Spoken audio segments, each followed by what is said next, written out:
Vamos a empezar pues la segunda charla. Kaizen versus Kaikaku Sí. por Barto Sintes. Bueno, hola, buenas tardes. Soy Bartolomé Sintes. Como ha dicho, soy profesor de ILES Abastos de Valencia. Y bueno, por eso, dar las gracias a los organizadores por en fin, haber conseguido llegar a las quintas jornadas. Y bueno, los que ya sois veteranos, pues saludos, y a los nuevos, pues que os enganchéis. Bueno, vamos a ver.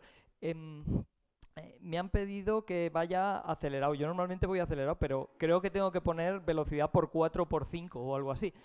Así que esto voy muy rápido. Entonces, vamos a ver, el nombre es... Bueno, primero que me consiga aclarar con esto. Ah, sí, lo de Kaizen y Kaikaku, bueno, son términos japoneses para referirse a sistemas de estos que utilizan de mejora continua en la fabricación y demás, o sea, que son cosas antiguas. Estos serían... Bueno, pues Kaizen significa simplemente el cambio a mejor, o sea, lo que es la mejora continua, el estar intentando en cada momento hacer las cosas mejor. Y luego Kaikaku, que a saber cómo se pronuncia realmente, pues significa cambio radical. O sea, es cuando el cambio poquito a poco pues no funciona, ya no reporta nada, pues se supone que hay que, en fin, pegarle una patada a las cosas y cambiarlas radicalmente. Entonces, bueno, pues se me ocurrió poner este título, luego lo que voy a contar, pues ya veremos. Vale, entonces, el asunto este del cambio continuo. Bueno, pues en fin, los que nos dedicamos a la informática o intentamos enseñar informática, lo sufrimos continuamente. Entonces, esto es un repaso rápido, un ejemplo de efectivamente eso cómo ocurre. He cogido como ejemplo el editor que llevo gastando desde hace un par de años, que es el Visual Studio Code. Es un editor que, en fin, aunque lo hace Microsoft, pues es software libre, con licencia MIT, o sea, permisiva, es multiplataforma y está basada la aplicación en bueno, una serie de componentes. Entonces, como la aplicación está programada en JavaScript, pues está basada en Electron, ¿no? Que, bueno, como Electron lo desarrollaba GitHub y GitHub lo ha comprado Microsoft, pues al final todo está en casa. Y Electron, a su vez, pues está basado... lo que es el motor de renderizado, pues gastan Chromium, o sea, Google, y como motor de JavaScript, pues gastan V8, que es el motor de JavaScript de Chromium. Y luego, pues como es una aplicación independiente, pues tienen también el Node.js, lo tienen incluido, con lo cual tienen el pack completo. Entonces, este programa yo lo llevo utilizando... Existe desde hace 3 años, yo lo llevo utilizando 2 años, y entonces, bueno, pues tiene un ritmo de desarrollo muy grande. Es decir, cada mes, en enero no, pero en fin, 11 meses al año, sacan una versión. Entonces, en cada versión, pues si lo estáis gastando, pues habréis visto que en cada versión hay novedades, normalmente buenas. Pero a su vez, como lo que están utilizando es Electron, pues Electron tiene su propio ritmo de desarrollo. Y Electron está basado en Chromium, que Chromium tiene también su propio ritmo de desarrollo, desatado. Y luego Node.js, ahí están solo las versiones principales, pero realmente cada 15 días, como mucho, sale una versión nueva. Y luego V8, bueno, va ligado a Chromium, realmente son las mismas versiones que Chromium. He puesto solo de 5 en 5, pero tiene también ese ritmo de desarrollo de locura. Entonces, claro, aparte de lo que trabajan los que hacen el VS Code, que, bueno, el repositorio que tienen en GitHub, pues prácticamente, pues creo que tienen 400 commits no sé si al mes, una cosa así, o sea, es una cosa brutal. Pero claro, tienen que mantenerse sincronizados con todo lo que están utilizando de dependencias, ¿no? Todos esos sistemas. Entonces, por ejemplo, prácticamente, bueno, no la primera versión que empecé a utilizar, pero bueno, poquito antes, porque hace 2 años, en la versión 1.12, pues estaban gastando Electron 1.6, el Chromium 56 y el Node.js por la versión 7.4. No sé si se ve, hay una línea roja así uniendo los puntos para que se vea un poco cómo van. Entonces, bueno, pues resulta que esa faena de integrar componentes de otros no es sencilla, ¿eh? Por tanto, aunque saquen una versión al mes, pues, por ejemplo, cuando sacaron la versión 1.16, pues consiguieron gastar la versión siguiente de Electron, avanzar como gasta 2 Chromium posteriores, en fin, pero empezaron a coger retraso. Con la versión 1.26, que fue cuando pudieron saltar al Electron 2, bueno, de la rama del 2, la versión 2.05, pero eso da más o menos igual, bueno, pues se encontraron con que se estaban quedando atrás en el Chromium que llevaban integrado. Con la versión 1.31, que ya es de este año, pues han adelantado un poquito porque han podido saltar al Electron 3, pero ahora hasta julio no conseguirán saltar al Electron 4, con lo cual vuelven a estar otra vez con el Chromium atrasadísimos, porque esto ya no se puede resistir, estar en una versión de hace 9 meses. Entonces, debe ser horrible trabajar en esto. Entonces, en algún momento, la versión 5 han decidido saltársela e intentar engancharse a la versión 6, que como todavía, bueno, en principio la versión 6 llevará el Chromium 76 y el Node.js no he conseguido averiguarlo, pero bueno, fácilmente sea el 12. Pero claro, esto igual no ocurre hasta Navidad, con lo cual, bueno, pues seguirán retrasándose. Entonces, en fin, esta necesidad de estar continuamente acogiéndose a otros, resulta que es una característica cada vez más importante en la informática. ¿Por qué? Pues porque, como, en fin, los costes de distribución han desaparecido con Internet y por tanto se pueden estar sacando versiones continuamente, eso ya no cuesta mucho dinero. Y luego, como cada vez las cosas son más software libre, pues se puede reutilizar cosas hechas por otros, ¿eh? Por lo tanto, cada vez más las cosas son combinaciones de cosas hechas por otros. Cuando resulta que cada uno tiene su ritmo de desarrollo y tú te dedicas a integrar en lo que tú te estás haciendo, pues claro, la única manera de adaptarte a eso es estar continuamente actualizando todo, porque como te dejes pasar 6 meses o 9 meses, igual resulta que las versiones nuevas ya no hay manera de integrarlas, ¿eh? Y por tanto esto cada vez va más acelerado. Entonces, bueno, esto el usuario lo nota, bueno, pues mi experiencia en estos 2 años, desde luego, yo el año pasado empecé a utilizar el editor lo gasté en la parte de HTML y CSS y me fue muy bien. Lo intenté gastar en la parte que doy de programación en lenguaje de marcas con Python y no había manera. Lo intenté probar en PHP y era imposible, o sea, se colgaba continuamente. Bueno, pues ha pasado un año, la parte de HTML, CSS, pues ya funcionaba bien, pues ahora mejor. La parte de Python ya funciona bien, de hecho, la extensión que hay de Python de VS Code pues cada vez es más importante, también tiene actualizaciones mensuales y este año yo ya he dado la parte de Python utilizando Visual Studio Code y yo he trabajado en PHP con el programa y ya funciona y seguramente pues el año que viene el módulo de implantación de aplicaciones web, que lo doy en segundo, pues también lo gastaré, con lo cual me ahorraré tener que estar pendiente de 14 programas. Antes en PHP gastaba el Eclipse y bueno, también es una cosa que parece que se está muriendo. Entonces, sí, efectivamente se gasta. Y no solamente lo gasto yo, y estoy contento, pero que veo que la gente lo gasta. Como ilustración, se me ocurrió como para poder programar en HTML, bueno, pues hay que instalar una serie de extensiones y conseguir que los alumnos te hagan caso, pues ya sabéis que es imposible. Pues lo que hice fue crear yo una extensión que lo único que hace es instalar las extensiones que quería que instalaran, con lo cual solo tengo que conseguir que instalen una extensión, que también es un desafío, pero bueno, es solo uno, es solo uno. Entonces, esto yo se lo he pedido a los alumnos en clase, bueno, en el aula de semipresencial, porque nosotros tenemos tutorías presenciales, lo he instalado yo, pero bueno. Entonces, esto es simplemente o sea, esto es la página de donde te lo puedes descargar. Pues bueno, pues para mi sorpresa, según Microsoft, y espero que sea verdad, hay 1.730 instalaciones. O sea, hay 1.700 personas que piensan que vale la pena mantener esto. Por supuesto, son muchos más alumnos de los que yo he tenido en mi vida, o sea que alguien más aparte de mis alumnos, a ver, conseguiré volver para atrás, sí.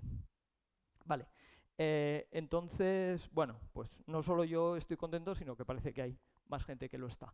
Perdón.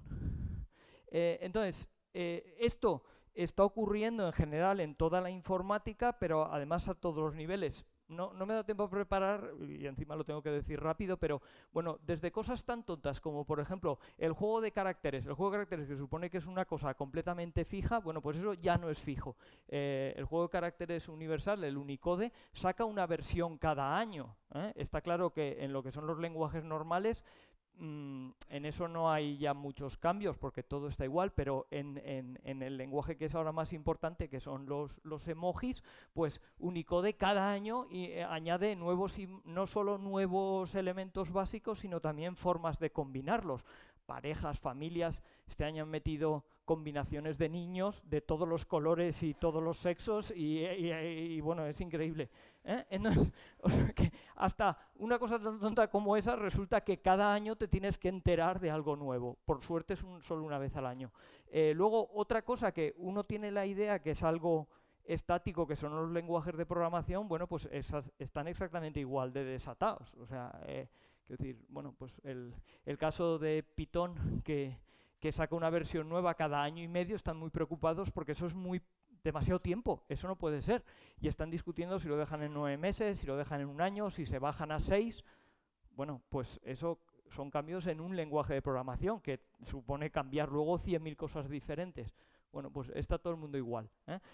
Los más estresados quizá son los que preparan distribuciones de Linux, porque claro, si ellos quieren tener todo bajo su control, pues se pueden cortar las venas y de hecho han renunciado ya. Quiero decir que la tendencia en las principales distribuciones, y luego eso arrastrará a todas las demás, pues es a aislar las aplicaciones y que cada aplicación se busque la vida. Entonces eso, bueno, lo que pasa es que estamos hablando de software libre, entonces no puede haber una solución, tiene que haber 40 soluciones. Pues una más o menos neutra es lo que llaman el App Image, que lleva más tiempo, pero tanto Red Hat como Ubuntu pues han sacado su propio sistema para que bueno, pues la distribución se pueda olvidar de las aplicaciones y que sea cada uno el que las provoque.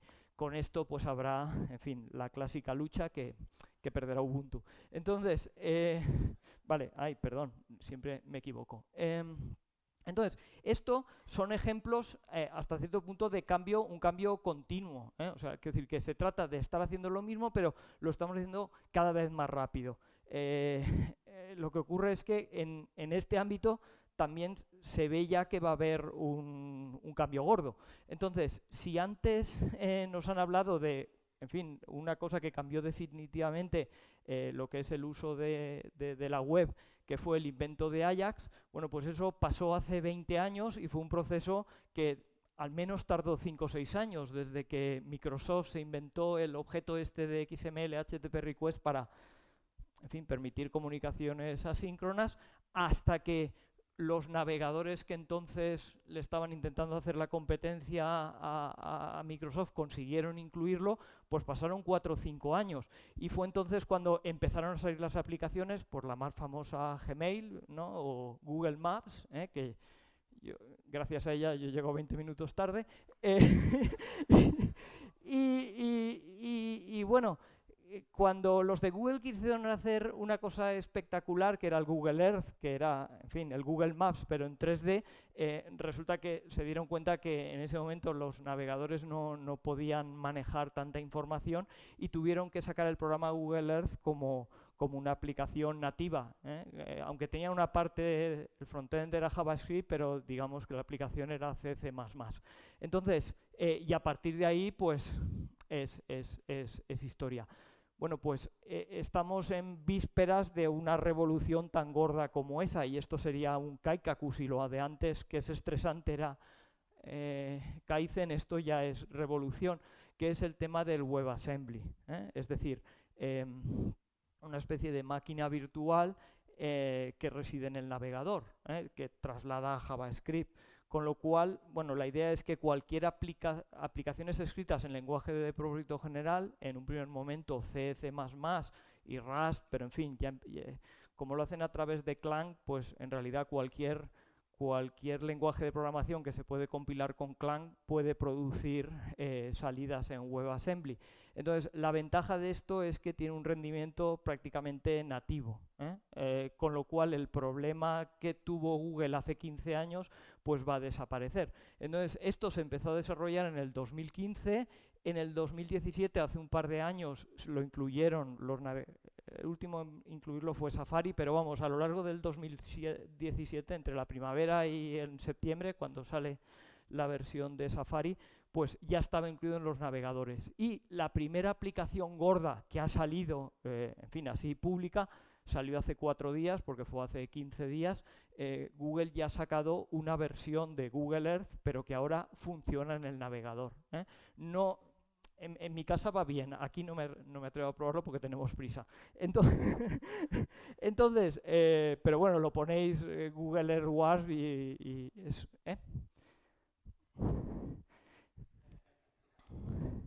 Vale, he puesto aquí test. Esto del test he puesto porque es que el enlace que le he puesto... Mira, el TU Navegador, es que este es el Ubuntu que a saber qué versión que tiene de Firefox. En fin, bueno. Esto, todo el mundo sabía que esto iba a pasar, o sea que no.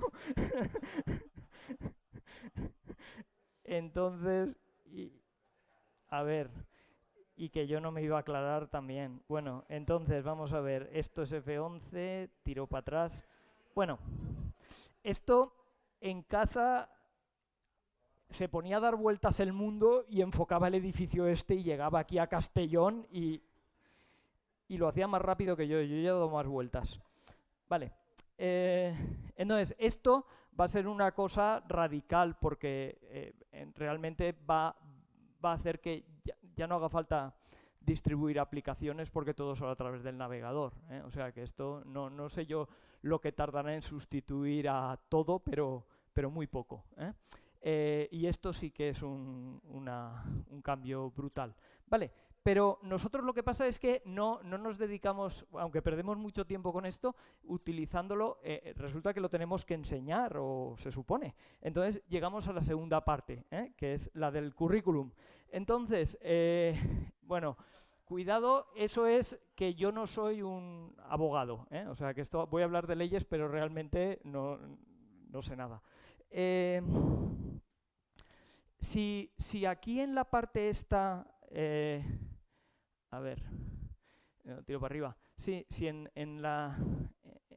esta primera el plazo habían sido, pues eso, que 30 meses, o sea, 2 años y pico, 30 meses. Bueno, pues ahora como estamos hablando de currículums y por tanto de cosas oficiales, la escala, la velocidad no es exactamente la misma. Entonces, en vez de 30 meses, son 30 años, que no está mal, se pasan rápido, lo puedo asegurar. Entonces, luego, claro, otra cosa iba a poner Kaizen, pero es cambio a mejor. Entonces, le he puesto signos de interrogación. Entonces, ¿qué ha pasado en esos 30 años? Lo otro pasaba en 30 meses, pero ¿qué ha pasado en 30 años? Entonces, vamos a ver, aquí también tenemos dependencias, o sea, hasta que al final las cosas nos llegan a nosotros, tenemos primero leyes, luego resulta que hay unos decretos específicos para FP y luego al final salen unos títulos y con eso pues nos intentamos apañar. Entonces, esto, la FP más o menos medio moderna, o sea, por empezar en algún momento, como decidís irme solo a 30 años, podía haberme ido 5 años más, porque 5 años más está la ley, no me acuerdo cómo se llama, pero la ley de educación del 85, que fue la primera que implantó los conciertos. Entonces, es de las que también tenemos mucho que agradecerle. Entonces, pero sin embargo he empezado por la LOUSE porque, bueno, pues fue la primera que me tuve que examinar yo de ella. Entonces, vamos a ver, la ley de la LOUSE se aprobó en el 90, creo que fue en el 93, pues fue cuando sacaron un decreto explicando por eso cómo había que hacer los títulos para la FP moderna, y entonces, bueno, también en el 95 se creó o se reguló la formación ocupacional. Eso, bueno, los cursos de formación, en fin, todo aquello, ha pasado 25 años, pero no sé si se habrán acabado de gastar el dinero que ganaron entonces. Entonces, eso además introdujo esta separación, porque un problema que tenemos es que la formación profesional somos un poco esquizofrénicos, es decir, o no tenemos padre, no sé cómo decirlo, pero que no sabemos si dependemos del Ministerio de Trabajo, del Ministerio de Educación, si somos educación superior o no somos educación superior, y eso de no tener una persona poderosa que te defienda, yo creo que es una de las causas en fin, de los problemas que voy a comentar. Bueno, pues ahí ya se separó la parte ocupacional, se separó en ese momento y bueno, pues ha ido un poco por su cuenta. En cualquier caso, en fin, unos años después se consiguieron aprobar por fin títulos y que se pudiera implantar esa formación profesional basada en la LOGSE. Los títulos superiores pues salieron rápido en el 94, el de grado medio pues tardó más, no sé por qué, pero bueno, en fin, no da lo mismo, ya han pasado tantos años que ya da igual. Entonces, bueno, pues eso fue la primera ráfaga. Lo que dice la ley es que a los 5 años las cosas se tendrían que actualizar, que es un plazo razonable, si son 30 años, cada 5 hacer algo, está bien. Bueno, entonces, claro, lo que pasó fue que en 5 años lo que hubo fue una nueva ley de educación, de los mismos, porque era también socialista, y era una ley que, bueno, sobre todo...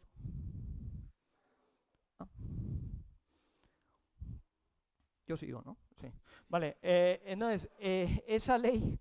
En fin, se recuerda por todo el desastre de elección de directores y demás. O sea, los desastres que introdujo, la verdad es que estaba más dirigida a machacar la educación secundaria más que la formación profesional. Pero en cualquier caso, ya se dieron cuenta que la formación profesional necesitaba, digamos, cosas propias. Y entonces empezaron a sacar lo que llaman los decretos de ordenación, que son leyes generales sobre FP que han ido introduciendo, pues, cosas nuevas. En cualquier caso, ¿qué ha pasado aquí? ¿No va? Ah, sí. Ah, sí, vale, que estaba por encima. En cualquier caso, esa ley no se tradujo en cambios en cuanto a los títulos, ni por supuesto, o sea, perdón, en cuanto a los decretos, sí, pero no en cuanto a los títulos, ya que seguíamos exactamente igual. Lo que pasa es que para entonces ya hacía 10 años y parece que se habían empezado a enterar que teníamos un nivel más por encima, que era el europeo, también produciendo leyes. Y esos llevan desde los años 50 produciendo leyes y es asombroso mirar cuál es el mecanismo, porque como pasan por la comisión, el parlamento, los papeles están dando vueltas años y años, y de pronto aparece una cosa que era de hace 10, y cuando te pones a buscar resulta que no es de hace 10, es de hace 40, que va por ahí, en fin, rebotando de un lado para otro. Entonces, por ejemplo, una de las obsesiones, buenas o malas, pero de las obsesiones en Europa es el permitir la movilidad, y movilidad de servicios, de productos, pero también de personas. Entonces, claro, habiendo como hay profesiones reguladas, y aunque no estén reguladas, pues que se requieren conocimientos, pues en Europa, aunque no tienen competencia sobre temas educativos, y suelen ser las cosas más recomendaciones, pero sí que impulsan a los países a que, bueno, pues los sistemas educativos se entiendan entre sí. Entonces, bueno, pues hay, bueno, aquí hay, por un lado, directivas, recomendaciones, o sea, las categorías administrativas, en fin, las categorías de las leyes no son importantes, pero digamos que periódicamente han ido saliendo, proponiendo desde Europa sistemas para el reconocimiento de las cualificaciones entre países. Entonces sacaron un primer sistema, después sacaron un segundo sistema, después inventaron lo del Europass, que es un currículum vitae simplemente, pero en el que la gente pudiera poner esos conocimientos que tenía certificados para poder mostrárselos a, en fin, empleadores de otros países. Entonces, eso, cuando llegó el año 2000, hubo una cumbre en Lisboa, se liaron la manta a la cabeza, el objetivo era convertir Europa en la vanguardia del conocimiento en el año 2020, pensaron que 2020 faltaba mucho y bueno, pues no era muy arriesgado decir algo así. Ya estamos en el 2020 y no es que hayamos llegado a eso. Pero bueno, el caso es que en Lisboa decidieron que había que impulsar mucho más todo el tema este de la equivalencia entre países y sobre todo la idea esta de las cualificaciones, que hasta entonces en las leyes españolas no aparecía, ¿eh? Entonces, eso se tradujo en que en España aprobaron ya una ley sobre cualificaciones y se supone que las cualificaciones iba a ser el principio, digamos, rector de todo el sistema educativo en la parte de formación profesional. Entonces se creó un Consejo Nacional de Cualificaciones que era el que iba a definir, digamos, los elementos, las cualificaciones, los conocimientos que tienen que tener las personas, que eso luego se combinaría para crear títulos formativos. Y entonces se puso en marcha de verdad la maquinaria de actualización, porque los títulos seguían sin actualizarse, claro, mientras tanto, corría el tiempo. Entonces, ese Consejo Nacional, bueno, pues empezó a emitir lo que se llaman cualificaciones. IFC es porque es de la familia de informática y comunicaciones, dependiendo de la familia se llaman de una manera u otra. Entonces es IFC y un código. Entonces se crearon, yo qué sé, 18 o 20, no me ha dado tiempo de hacer una tabla mostrando todas las que hay, pero bueno, tampoco tiene demasiado interés. El caso es que a lo largo de 4 o 5 años pues se publicaron cualificaciones que definen conocimientos pues, en todos los ámbitos de la informática, desde hardware, software, administración, redes, etcétera. Y entonces, a partir de ahí, pues ya se pudieron poner a hacer títulos nuevos, ¿eh? Y entonces, efectivamente, el primero se ve que lo tenía más reciente, en este caso fue el de grado medio, el primero que se transformó, se ve que los papeles no los habían quemado todavía, y salió el título de SMR, que cuando te lo lees, pues todo hace referencia a las cualificaciones definidas por ahí, ¿eh? Concretando más, pero haciendo referencia a ellas.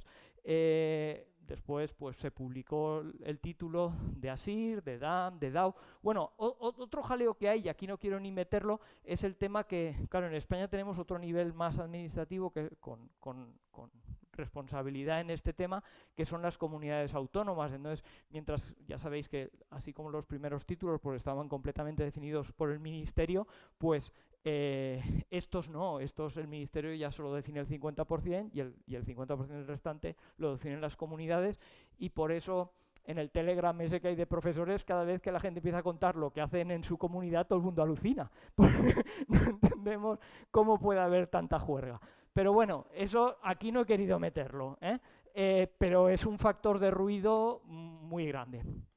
Entonces, el caso es que, aunque parezca que no, pero bueno, se había conseguido actualizar las cosas, claro, lo que pasa es que, si os fijáis, como los estudios están basados en cualificaciones, el plazo es de 5 años, porque estos fueron los títulos nacionales. Luego, los currículos autonómicos, pues yo que sé, en el caso de Valencia tardaron 4 o 5 años más en publicarse. De hecho, estábamos impartiendo y todavía no se habían aprobado las cosas, pero bueno, eso no es importante.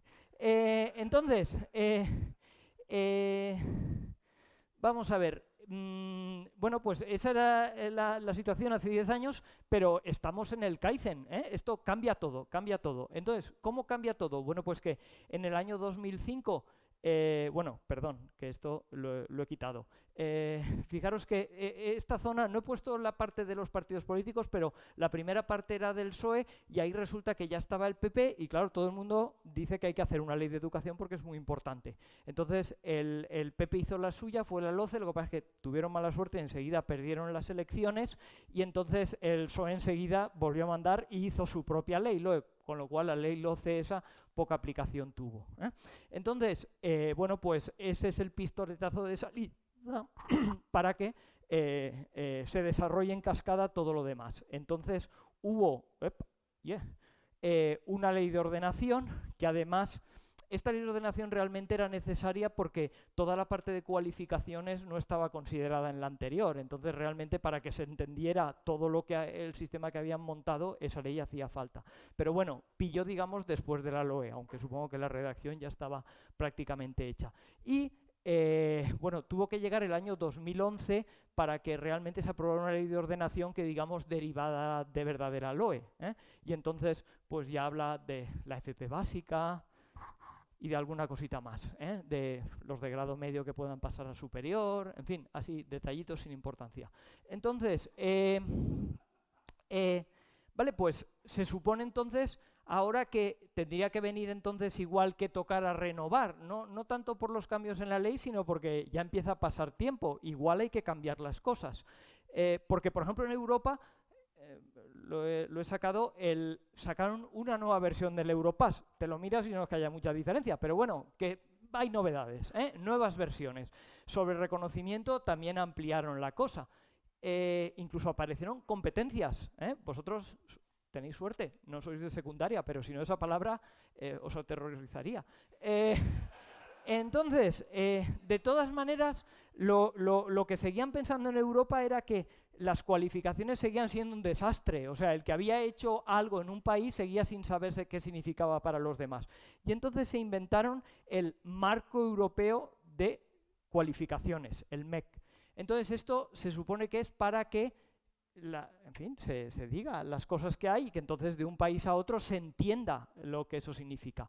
Entonces, ese marco lo que define son 8 niveles y los define en función de, digamos, de capacidades. Bueno, han ido cambiando la manera de llamarlo, pero es los primeros niveles es ser obediente y hacer lo que te piden, y a medida que vas subiendo de nivel se supone que ya eres tú quien decide que hace las cosas, y en los niveles finales supervisas a otros para hacerlas. O sea que es una descripción sobre, en fin, eso, tu nivel de conocimientos. Entonces, luego, otra cosa, esto tampoco es muy importante, el asunto de los créditos para la convalidación. Existe un sistema de créditos de educación superior, y de hecho aparecen en los títulos estos que tenemos ahora, pero la Unión Europea ha empezado a hacer un sistema de créditos para formación profesional, para cubrir no solamente la formación superior reglada, sino también otros tipos de formación. Lo que pasa es que eso en España creo que todavía no se han enterado. Total, tiene 10 años.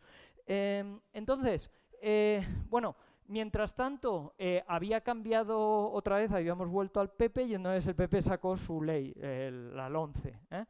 Aquí volvemos a lo mismo, es una ley pues que igual afecta más a los de secundaria porque incorpora toda la parte esa de competencias y hacer más papeles, que es lo mejor. Entonces, mientras tanto, bueno, pues seguramente pensaron que ya era hora de hacer cambios en las dos líneas de abajo y se dieron cuenta que como resulta que las cualificaciones están publicadas como reales decreto, pues eso lleva un trámite administrativo y puede que también parlamentario, que dado que llevamos unos años que el Parlamento pues es una fiesta, pues que a través del Parlamento podía bloquearse todo. Y entonces lo que se hizo fue publicar un decreto que permitía que se hicieran modificaciones puntuales, para poderlas publicarlas como orden y entonces que la cosa fuera más rápido. Pero claro, para que sean puntuales realmente es que tienen que ser muy cosméticas. Entonces, a partir de ahí, pues se pudieron empezar a publicar nuevas cualificaciones. Entonces esto, el año pasado, los que no fuisteis a Barcelona os lo perdisteis, pero yo ya hablé de esas nuevas, porque se habían publicado ya el año pasado. Bueno, son iguales que las anteriores, o sea, cambian las cosas de sitio, pero son exactamente iguales. Bueno, pues bien, como son puntuales, pues vale. Han seguido con ello y hace poco se han publicado otra ronda más de modificación de cualificaciones. Estas afectan tanto a cualificaciones que no cubrimos en la formación profesional como reglada, como alguna de desarrollo web y demás. Si tenéis curiosidad y os las miráis, falta un número ahí seguramente. Entonces, son idénticas también, o sea, cambian 4 palabras, pero realmente cambian las cosas de sitio, las listas que tienen guiones le quitan los guiones, donde no había guiones le ponen guiones, básicamente son los cambios que hay. Por lo tanto, está claro que de ahí no va a salir ningún título nuevo, no tendría sentido, o sea, o al menos no estaría provocado por los cambios en las cualificaciones. O sea que parece que los títulos que tenemos ahora los tenemos para mucho tiempo. Vale, mientras en Europa pues le siguen dando vueltas al marco europeo y hace 2 años llamaron la atención a los países porque no estaban haciendo nada desde el anterior marco europeo. Luego tengo una cosa para enseñar qué es lo que hemos hecho en España de adaptación al marco europeo, que también es graciosa. Han sacado otra nueva versión del Europass, que ahora que es que lo puedes publicar en internet, tu currículum, y luego también le están dando vueltas a las competencias. Pero todo esto es muy reciente, entonces tardará todavía 5 o 6 años en que nos venga un cambio, a mejor. Lo que parece que nos podemos olvidar es que nos cambien los títulos. Sí, nos podemos olvidar. ¿O hay esperanza? Pues resulta que este año, desde el año pasado a este, ha habido una novedad. En noviembre, supongo que os enteraríais, salió Pedro Sánchez, la ministra, gente importante, hablando de Big Data, inteligencia artificial, no sé qué, ciclos. ¿De qué estaban hablando? Bueno, pues no estaban hablando de estos ciclos, estaban hablando de una cosa que se introdujo en la el decreto de ordenación del 2011, que son los cursos de especialización. O sea que renovarnos los ciclos, yo creo, bueno, si alguien tiene información y sabe de buena tinta que están haciendo algo, que lo diga, porque yo no sé nada, o sea, yo todo esto lo he hecho mirándome la ley e intentando entenderlas. Entonces, yo diría que cambiando los ciclos no están pensando en cambiar nada, pero los cursos de especialización van a salvar la economía española. Entonces, a ver, perdón. ¡Ah! A ver, disculpad, esto, ¿sí? Ah, sí, era esto lo que quería enseñar. Entonces, los cursos de especialización son cursos cortos, porque son de 600 horas, o sea que no llegan ni al año entero, tienen FCT, parece ser, y por lo que anunció hace poco la señora ministra, los que tienen que ver, o sea, ya hay unos en marcha, ahora comentaré una cosa, pero de informática todavía parece que no hay nada o simplemente están empezando. Entonces, los anuncios que hacen, pues esto está copiado y pegado de una nota de prensa. Entonces dice que la ministra Celaá, la ministra de Educación, ha firmado con el presidente de la Asociación Multisectorial de Empresas de la Electrónica, Tecnología de Información y Comunicación, de las Telecomunicaciones y de los Contenidos Digitales, o sea, lo cubre todo, un tal Pedro Mier, un protocolo para la revisión y actualización permanente de los títulos de FP. Yo entiendo, creo que los títulos anteriores fue una cosa que le hicieron gente del ministerio, con profesores que iban de las comunidades autónomas y demás. Aquí parece ser que lo va a hacer la Asociación Multisectorial de Empresas. Vale. Y luego también el vicepresidente corporativo de Samsung, Celestino García, otro protocolo para, esto hay que leerlo, el diseño y la implementación de 2 cursos de especialización en inteligencia artificial y Big Data. Estamos hablando de esos cursos de especialización para los cuales, o sea, las particularidades que tienen esos cursos es que pertenecen al mismo nivel que los ciclos superiores, en nuestro caso, o de ciclos de grado medio, y para poderlos realizar tienes que haber hecho ya un ciclo superior o de grado medio. Entonces, bueno, pues por eso se entiende que son especialización, claro. Entonces va a ser inteligencia artificial y Big Data. Claro, yo pensaba, mis alumnos de ASIR, que en vez de hacer ASIR iban a hacer inteligencia artificial y Big Data, y me sonreía. Pienso, bueno, habrán pasado 2 años, y entonces ya me río. Pero, y luego dice, el final es bueno también, dice, se abordará el diseño de un módulo profesional sobre programación para FP básica, con el objetivo de mejorar la empleabilidad del alumnado. Vale. Esto es una nota de prensa seria, no ríais. Vale. Entonces, bueno, pues, vamos a ver, ¿qué ha pasado? Entonces digo, bueno, pues a ver qué han hecho. Resulta que cursos de especialización ya se han aprobado 2, o sea, ya han salido publicados en el BOE 2 cursos de especialización. Uno de cultivos, lo que pasa es que no son de nuestra familia, de cultivos celulares y subtitulación. Entonces son cursos de 600 horas. Y lo que ha salido es solamente el Real Decreto, que cubre la mitad, y se supone que las comunidades autónomas ya podrán hacer lo que quieran con la mitad. Entonces, en algunos sitios igual tardan menos, en Valencia en 5 años podemos estar tranquilos. Entonces, ¿qué dicen? ¿Qué hacen esos cursos? O sea, me he mirado, digo, bueno, en informática no, digo, pero por curiosidad a ver cómo están enfocados los títulos de esos estudios. Entonces resulta que en los títulos nuestros, los actuales, los que están basados en las cualificaciones, hay un artículo que es el artículo 6, donde te dice específicamente cuáles son las cualificaciones que se cumplen de forma completa y cuáles de forma parcial. Bueno, yo recuerdo que esto es importante por todo el tema de la movilidad europea, para luego el reconocimiento de cualificaciones y demás. Entonces, esa información es muy importante, aunque a nosotros no nos importa a la hora de dar clase, pero para darle valor al título, por supuesto. Bueno, pues los cursos de especialización no hacen ninguna referencia a las cualificaciones, ninguna. Solo pone... Hay un apartado dentro del decreto que dice, una vez establecido el Marco Nacional de Cualificaciones, que lleva 10 años creado, de acuerdo con las recomendaciones europeas, se determinará el nivel correspondiente, o sea que no se sabe. Bueno, pues se pueden hacer reales decretos así, que digan, pues ya se verá. Yo no soy abogado, o sea que me da igual. Vale, entonces, la pregunta es... Y todos estos cambios, o sea, si lo que nos va a salvar son los cursos de especialización y ya vemos quién los va a hacer y realmente lo definidos que van a estar, esto, ¿cómo le llamaríais? ¿Kaizen o Kaikaku? Pues yo le llamaría Totperraire. Entonces, vale, bien, un par de detalles interesantes, una tontería. Dentro de las cosas, cuando dice, digo, voy a poner muchos puntos y los impresiono seguro. Una de las cosas que me salió fue, relacionado con el Europass, el portfolio de las competencias digitales de los docentes. Y esto ya se hablaba hace tiempo. Efectivamente, hay una noticia del INTEF de octubre de 2017. Esperamos que desde ya mismo el portfolio de la competencia digital docente se convierta en un servicio de utilidad e impacto para toda la comunidad educativa.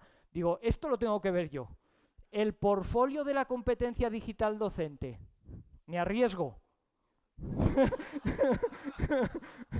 Vale, en mi casa sale lo mismo. Vale, digo, bueno, pues nada.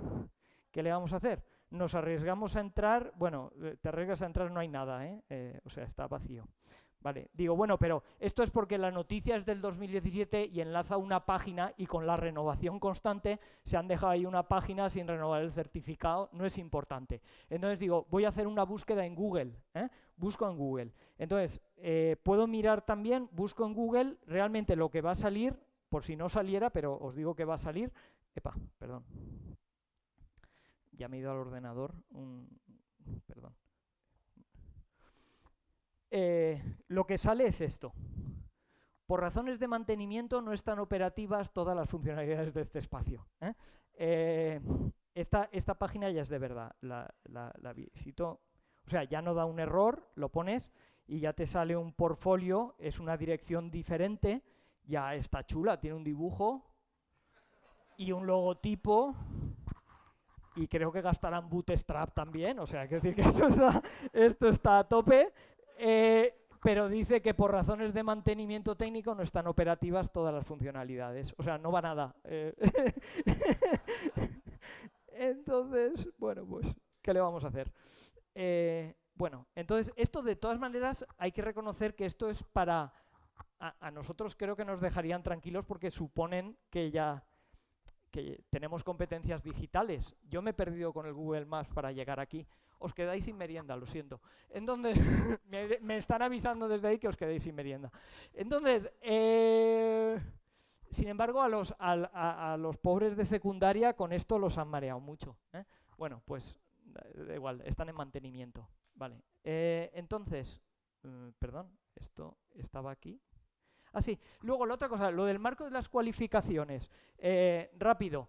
En España crearon en julio del 2007 el comité MECES. MECES es el Marco Español de Cualificaciones para la Educación Superior.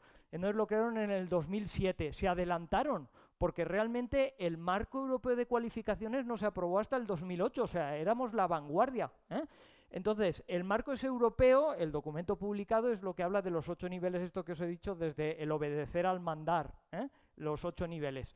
Bueno, pues en España ese comité estuvo trabajando 4 años, y en el 2011 publicó el marco español. Entonces, el marco español tiene 4 niveles, que son, como es superior, técnico, nos tienen que poner, aunque no sé si les jode o qué, pero bueno.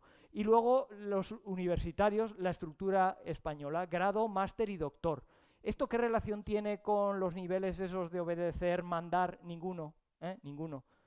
Entonces, claro, se entiende que cuando se han enterado en Europa, lo que pasa es que tardan 5 años en enterarse, pues han sacado otra recomendación pidiendo a los países que hagan el favor de, en fin, adecuarse a lo que dice el marco europeo. Y efectivamente, en esto han sido un poco más diligentes. En abril se publicó en el Ministerio la página esta que tienen donde sacan borradores de información pública, que siempre lo sacan en Pascua y en Navidades, o sea, es el plazo para información pública, lo más interesante, claro. Hay un borrador de Real Decreto que actualiza el marco español, donde ya salen 8 niveles. El primero pues es primaria, secundaria hasta segundo de la ESO, tercero, cuarto, y claro, los 4 niveles esos de técnico, grado, máster, doctor, pues corresponden a los 4 últimos del marco europeo, porque no puede haber otros. No sé por qué han necesitado, de verdad, 12 años para hacer eso. Con el rollo de los cursos de especialización y el asunto que aquí tenemos certificaciones de cualificaciones, resulta que los 8 niveles esos europeos aquí se desglosan en varios subniveles, en los niveles intermedios, según que la cualificación en un nivel te permita acceder al siguiente o no, cosa que en el marco europeo es absurdo, porque quiero decir, no, es absurdo que no se pueda continuar, pero aquí tenemos situaciones muy raras. De todas maneras, esto desde que se publica un borrador hasta que se aprueba de verdad, fácilmente pasa un año, o sea que tampoco no os agobiéis, o sea que no hace falta que esta tarde vayáis a casa a leerlo, que os podéis esperar un año. Vale, entonces, ¿cuál sería el Barto, ¿lo dejamos como una pregunta? ¿El papel del profesor? No. No, porque se nos ha hecho muy tarde. Esto es lo que tengo más ganas de contar. Porque aquí no se va a reír nadie. O sea, no es como lo de antes. Lo de antes es de risa. Esto pero aquí no. están proponiendo ya quitarte el audio, cortarte el sonido. No me dejáis.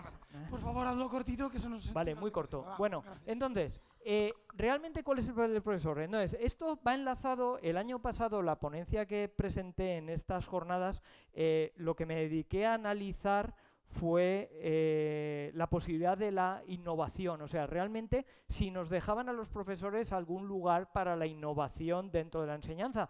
Y la conclusión mía era que no. Quiero decir que podemos hacer lo que queramos porque nadie se fija en lo que hacemos en clase, entonces puedes hacer lo que quieras, pero que realmente, legalmente, no puedes hacer nada.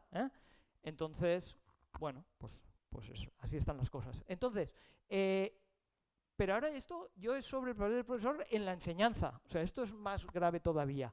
Yo lo que he hecho, repito, yo he hecho siempre lo que me ha dado la gana, pero esto lo que he hecho ha sido leerme a ver qué dice la ley de lo que se supone que yo tengo que hacer. Igual vosotros también, no lo sé. Entonces, bueno, factores. Un primer factor en la evolución esa de estos 30 años, pues es que en realidad cada vez tenemos menos horas de clase, no nosotros individualmente, sino nuestros alumnos. Horas de informática, que queremos producir informáticos, ¿y cuántas horas de informática dan con nosotros?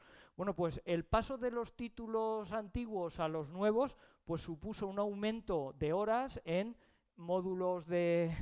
bueno, FOL y EIE, el asunto del inglés, que se puede considerar que es medio informática o no, pero en fin, yo creo que mejor que no, y un aumento parcial de la FCT. En total, lo que es, digamos, horas de informática, pues pasaron del 75 al 63%, que hemos compensado con el aumento del rendimiento, claro. Y luego... la última innovación, que eso viene de una de las leyes estas, decretos de ordenación, es el invento de la FP Dual, que nos quita alumnos para que aprendan en las empresas y aumentar su empleabilidad, bla, bla, bla, pero en el aspecto de lo que nos afecta a nosotros de pérdida de docencia, lo que dicen los reales decretos es que la FP Dual como mínimo tiene que ser el 33%, o sea, pasamos del 20 al 33%. con los inventos estos de que la FP dual es muchas FCTs ampliadas, no sé yo si se llega de verdad al 33, pero bueno, me da igual, la ley dice el 33, pues yo me lo creo. O sea, que estamos hablando del 75 a lo de menos. Por cierto, en los cursos de especialización, por lo menos en la parte del ministerio, no aparecen rollos de inglés, ni de FOL, ni demás, pero supongo que cuando llegue a las comunidades pues ya habrá presión para que aparezcan horas de esas, ¿eh? Y mantienen un 20% de FCT, o sea que eso es la misma proporción que tenemos ahora, o sea, en ese sentido no cambia. Pero bueno, la tendencia es a tener cada vez menos horas. Ahora, si yo miro mi horario, o sea, ¿cuál es mi trabajo? Bueno, pues en las instrucciones estas de inicio de curso, no sé si en otras comunidades hacen lo mismo, es un recopilatorio de legislación, no sé realmente de dónde saldrá esto, pero es lo que es nuestro horario. Entonces, se supone que tenemos 37 horas y media a la semana, teníamos 20, aquí en Valencia dicen que va a ser 19 y el año que viene será 18, pero bueno, 19 horas encerrados con los alumnos o en semipresencial atendiéndolos por internet, y luego 6 horas de complementarias de guardias, tutorías, reuniones de departamento, 5 horas de claustros, evaluaciones, le llaman complementarias, aquí le llaman complementarias de cómputo semanal y de cómputo mensual, pero bueno, da igual, son horas semanales. Y luego por último hay 7 horas y media que dice para preparación de clases, bien, yo para preparar esto de 40 minutos me he tirado 40 horas, pero bueno, y perfeccionamiento, eso es lo que más me gusta.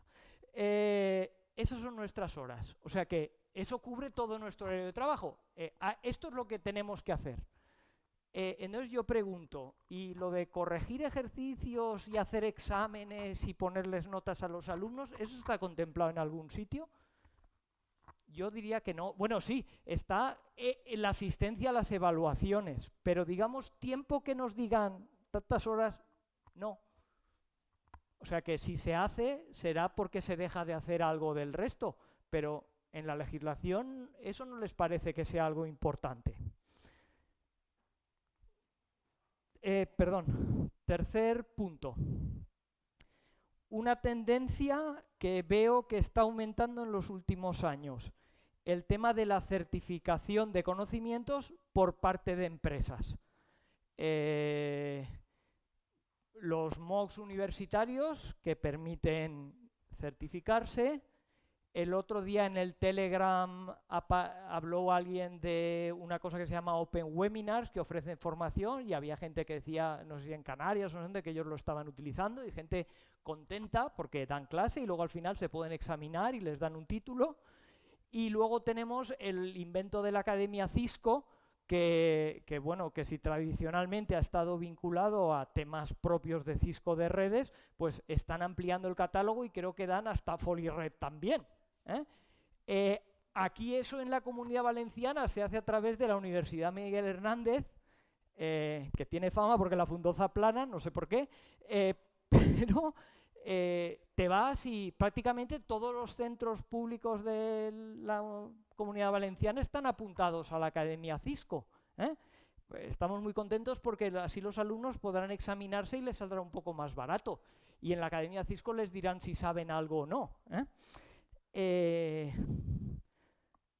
Mi instituto se había negado varias veces a participar y este año ha decidido unirse a la Academia Cisco. Solo yo he votado en contra. Este es otro factor. Y por último, el que ya me parece de traca, es la fábrica de salchichas o la cadena de montajes, es que la Consellería aquí en Valencia, y habrá dado ideas a otras comunidades, o sea que no penséis que os vais a librar los que venís de fuera, ha repartido unas instrucciones en el procedimiento de admisión, las repartió en mayo y nadie ha dicho ni una palabra sobre ella, o sea, ha sido de las cosas que se han sabido mucho después, y cuando preguntas nadie sabe nada, todo el mundo está callado. Yo creo que es que, decir, han aumentado el número de consellers aquí en Valencia, han aumentado el número de altos cargos, supongo que se está esperando que aumente el número de asesores y la gente está esperando a ver si le toca o algo así, y entonces todos estamos callados. Y entonces lo que dicen estas instrucciones de procedimiento es algo asombroso, y es que dicen que a la hora de sacar plazas para la matrícula, el proceso de admisión, no se van a tener en cuenta a los repetidores.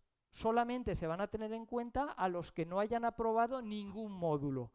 Pero si un alumno ha aprobado algún módulo, no va a ocupar plaza en primero y, por tanto, las plazas que se ofrecerán en el proceso de admisión pues serán, si el grupo es, no sé, aquí 24 alumnos, pues se ofrecerán 24 plazas. ¿Y qué pasará entonces con los repetidores que no tienen todos los módulos porque han aprobado alguno?